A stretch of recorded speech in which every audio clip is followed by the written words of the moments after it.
Hello everyone, hope you all are doing great. So our today's topic is going to be on daily current affairs which is related from the 12th to 14th of February 2025. इन दिनों हमारे जितने भी important events हुए हैं उन सभी के बारे में हम डिस्कस करेंगे with the help of questions and answers. And ये जितने भी टॉपिक्स होने वाले हैं यहाँ पे आप देख ही सकते हैं कितने ज़्यादा इंपॉर्टेंट है आपके एग्जाम पर्सपेक्टिव से।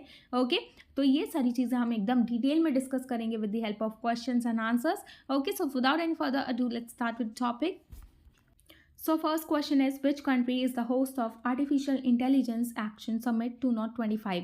तो recently अभी किस country ने host किया है? So our options are A France, B India, C Russia या फिर D यूनाइटेड स्टेट्स। तो हमारा जो करेक्ट आंसर हो जाएगा विच इज़ ए फ्रांस। यहाँ पे आप देख सकते हैं इसको कंडक्ट कराया जा चुका है February 10th एंड 11th को पेरिस में। ओके, तो रिसेंटली हमारे जो प्राइम मिनिस्टर नरेंद्र मोदी जी हैं उन्होंने को चेयर किया है इस AI एक्शन समिट को पेरिस में on 11th of February 2025 with French president Emmanuel Macron. आपने देखा ही होगा इतनी सारी उनकी पिक्चर्स आ रही हैं, उनके बच्चों के साथ उन्होंने गिफ्ट किया है बुक्स को उनके बच्चों को ही इमानुअल मैक्रोन के। ओके, ये रिसेंट की बात है। ओके, तो इसी वजह से ये न्यूज़ में रहे हैं। वहाँ की उन्होंने विजिट किया था पेरिस को 11th of February, वहाँ पे AI एक्शन समिट हुई थी।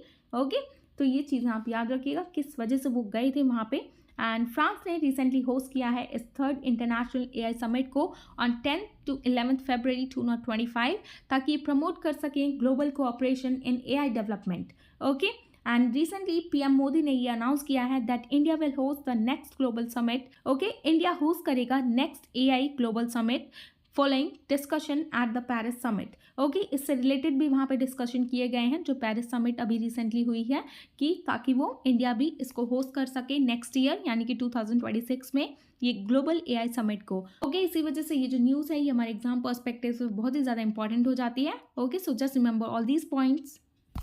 Now next question is India's first indigenous automated biomedical waste treatment plant has been launched in which city? तो इंडिया का खुद का बनाया हुआ, उसी को ही बोलते हैं इंडिजिनस, इंडिया का खुद का बनाया हुआ first indigenous automated biomedical waste treatment plant ये किस सिटी में अभी लॉन्च किया गया है? So options are A Chennai, B Hyderabad, C new Delhi या फिर डी कोलकाता। तो हमारा जो करेक्ट आंसर हो जाएगा विच सी न्यू दिल्ली। वहाँ पे अभी इंडिया का first indigenous automated biomedical waste treatment plant को डेवलप किया गया है, लॉन्च किया गया है। आगे हम डिटेल में जान लेते हैं इससे रिलेटेड। तो रिसेंटली हमारे जो minister of science and technology हैं जिनका नेम है डॉक्टर जितेंद्र सिंह, यहाँ पे आप देख सकते हैं इनकी पिक्चर। तो इन्हीं के द्वारा ये इनॉग्रेट किया गया है इंडिया का पहला indigenous automated biomedical waste treatment plant. Okay, तो इस प्लांट का नेम है Srijanam at AIIMS New Delhi. Okay, तो इसको एम्स न्यू दिल्ली में इसका इनॉग्रेशन किया गया है एंड इसको डेवलप किया गया है by the council of scientific and industrial research and national institute for interdisciplinary science and technology के द्वारा। ओके, CSIR NIIST के द्वारा इसको डेवलप किया गया है इंडिया का पहला indigenous automated biomedical waste treatment plant.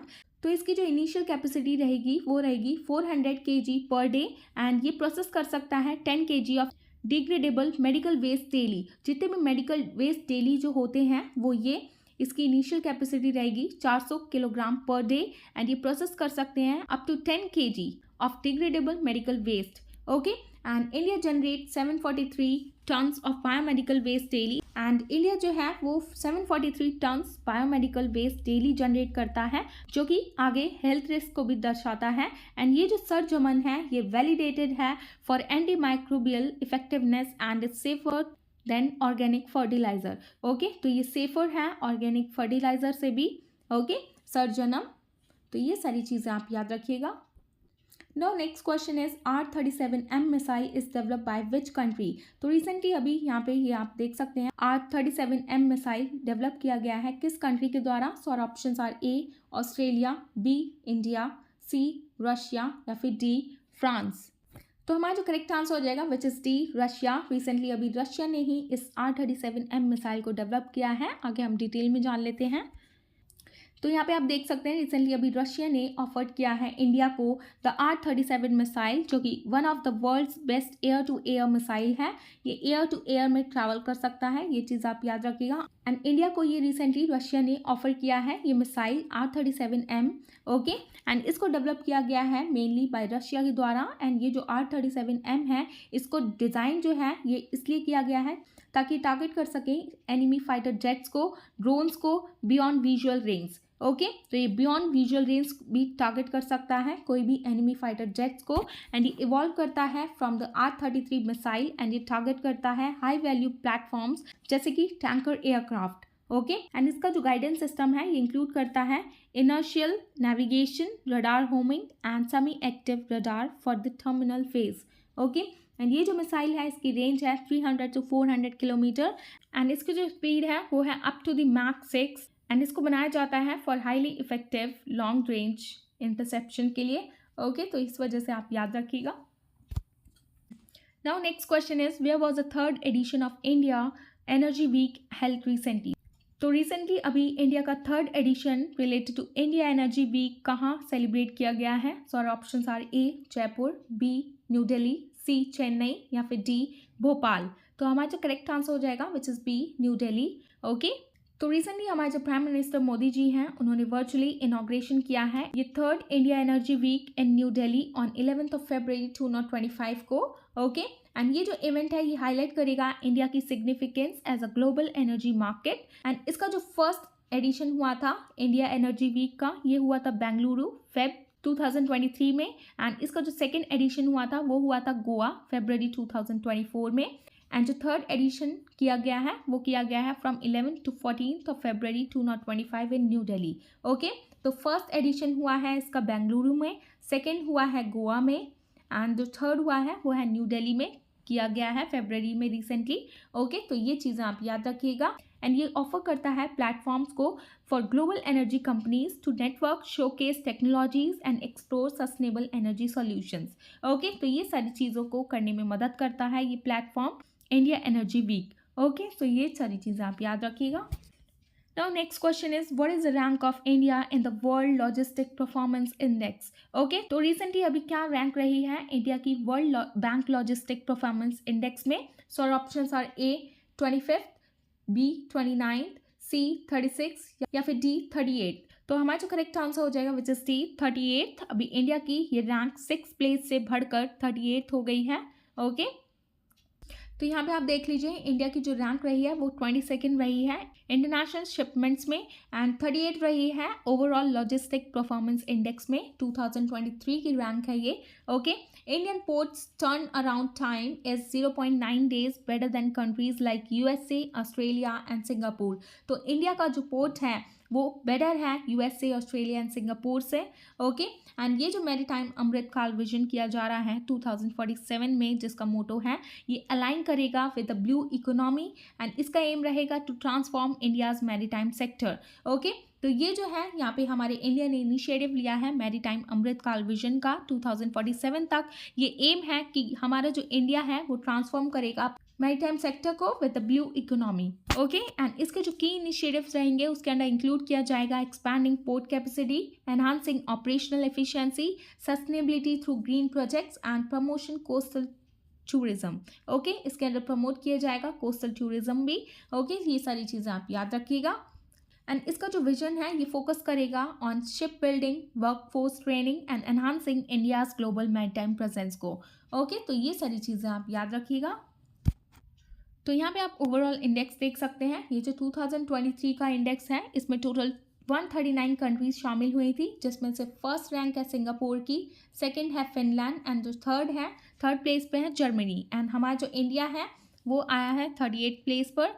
Okay, तो यहाँ पे आप देख सकते हैं ये इंडिया हमारा 38 प्लेस पर है and one more country is on the 38th place which is south Arabia. Okay, तो ये दोनों चीज़ें आप याद रखिएगा। 2 लोग इस बार 38 प्लेस पर आए हैं, India and south Arabia. Now हम बात कर लेते हैं हाउस LPI कैलकुलेटेड। LPI यानी कि लॉजिस्टिक परफॉर्मेंस इंडेक्स कैसे कैलकुलेट किया जाता है उसको। So the world bank's logistic performance index is calculated by combining normalised score for 6 indicators. तो इसके अंदर टोटल 6 इंडिकेटर्स के थ्रू ये कैलकुलेशन की जाती है लॉजिस्टिक परफॉर्मेंस इंडेक्स की। ओके, यहाँ पे आप देख सकते हैं। आगे हम जानेंगे अच्छे से व्हाट आर दीज 6 इंडिकेटर्स। तो यहाँ पे आप देख लीजिए ये जो लॉजिस्टिक परफॉर्मेंस इंडेक्स है ये बेंचमार्किंग टूल है जो कि हेल्प करता है कंट्रीज की to improve their trade logistics. Okay, जितने भी ट्रेड लॉजिस्टिक्स हैं उनको इम्प्रूव करने में हेल्प करता है जिसको पब्लिश किया जाता है वर्ल्ड बैंक के द्वारा। ओके तो ये लॉजिस्टिक परफॉर्मेंस इंडेक्स जो है इसको पब्लिश किया जाता है बाय द वर्ल्ड बैंक के द्वारा। ओके नेक्स्ट हम जान लेते हैं what are the LPI measures, क्या क्या मेजर्स हैं जिसके थ्रू हम कैलकुलेट कर सकते हैं एलपीआई को, इंडेक्स को। तो इसके अंडर टोटल ये बेस्ड है 6 डायमेंशंस पर, मतलब इसके अंडर 6 इंडिकेटर्स के बेस पर ये कैलकुलेट किया जाता है। These are custom performance, infrastructure quality, timeliness of shipments, quality of logistic services, ease of arranging shipments, ability to track and trace consignments। Okay in सारे 6 इंडिकेटर्स को नज़र में रखते हुए इस लॉजिस्टिक परफॉर्मेंस इंडेक्स को कैलकुलेट किया जाता है। ओके एंड ये जो एलपीआई है लॉजिस्टिक परफॉर्मेंस इंडेक्स, इसका जो स्कोर है वो रेंज करता है फ्रॉम 1 to 5 के बीच में। जिसका भी स्कोर 1 to 5 के बीच में रेंज करेगा, इसकी अगर रेंज रहेगी 1 to 5 के बीच में तो वो रिप्रेजेंट करेगा with higher scores representing better performance. Okay तो ये सारी चीज़ें आप याद रखिएगा। इसको रिलीज किया जाता है बाय द वर्ल्ड बैंक के द्वारा। Now next question is which day is observed as world radio day. तो रिसेंटली अभी वर्ल्ड रेडियो डे को ऑब्जर्व किया गया है। तो हमारा जो इसमें तो यहाँ पे आप ऑप्शंस देख सकते हैं। हमारा जो करेक्ट आंसर हो जाएगा which is B 13 February. Okay तो रिसेंटली अभी February 13 को ये वर्ल्ड रेडियो डे सेलिब्रेट किया गया है, जिसका रोल है in communication, entertainment, education and community connections specially in remote areas. Okay इसका इन सबसे रिलेटेड है, इसका कनेक्शन है। एंड ये जो रेडियो है इसको इन्वेंट किया गया था in the early 19th century में, which became widely use for mass media in India in the 20th century। तो इसका लार्ज लेवल पर यूज़ किया गया था 20th सेंचुरी में, जिसको इन्वेंट किया गया था अर्ली 19th century में। एंड इस डे को February 13 जो सेलिब्रेट किया जाता है वर्ल्ड रेडियो डे, इसको डिक्लेयर किया गया था यूनेस्को के द्वारा इन 2011 में with the United Nation General Assembly adopting in 2012 में। ओके एंड ये जो डे है ये हाईलाइट करता है रेडियो की रेजिलियंस को, उसकी importance in emergencies and its role in tackling global issues like climate change. Okay and अभी की जो 2025 की जो थीम है इस डे की, इसकी है radio and climate change, focusing on radio's role in addressing this critical issue. तो ये सारी चीज़ें आप याद रखिएगा। इसको कब डिक्लेयर किया गया यूनेस्को को as the world radio day. Okay so just remember all these points. Now this is going to be last one. Which state government has launched नोडी बंधन स्कीम। तो रिसेंटली अभी किस स्टेट गवर्नमेंट ने ये नोडी बंधन स्कीम को launch किया है। सो और options are A West Bengal, B Kerala, C Bihar या फिर D Orissa. So our correct option is A West Bengal. Okay तो यहाँ पे आप देख सकते हैं रिसेंटली अभी वेस्ट बंगाल गवर्नमेंट ने अनाउंस किया है इस नोडी बंधन स्कीम का इन 2025 एंड 26 बजट, ताकि ये डेवलप कर सकें बंगाल्स रिवर राइन एरियाज़ को एंड चेक कर सकें उसके इरोजन कहाँ कहाँ हो रहे हैं अलॉन्ग द गंगा। ओके जैसे ये इरोजन होती है, इरोड हो जाती है सॉइल, तो ये सारी चीज़ें चेक करेंगे एंड बंगाल की रिवराइन एरियाज़ को डेवलप करेंगे। एंड ये जो नोडी बंधन है इसका एम रहेगा to link rivers and wetlands creating livelihoods opportunities. And ये जो स्कीम है ये सपोर्ट करेगी पिसिकल्चर को भी, irrigation and small scale industries को जो कि रिलेटेड रहेंगी टू एग्रीकल्चर एंड फिशरीज से। ओके तो ये नोडी बंधन थी स्कीम है, इसको लॉन्च किया गया है वेस्ट बंगाल स्टेट में। Okay so just remember all these points. So this is the end of the topic and I hope you found this video informative, and if you found this video informative please give it a thumbs up, and for more informative videos please like, share and subscribe to my channel which is Shiva's Education. And thanks for watching. Bye bye, take care, I'll see you in the next one.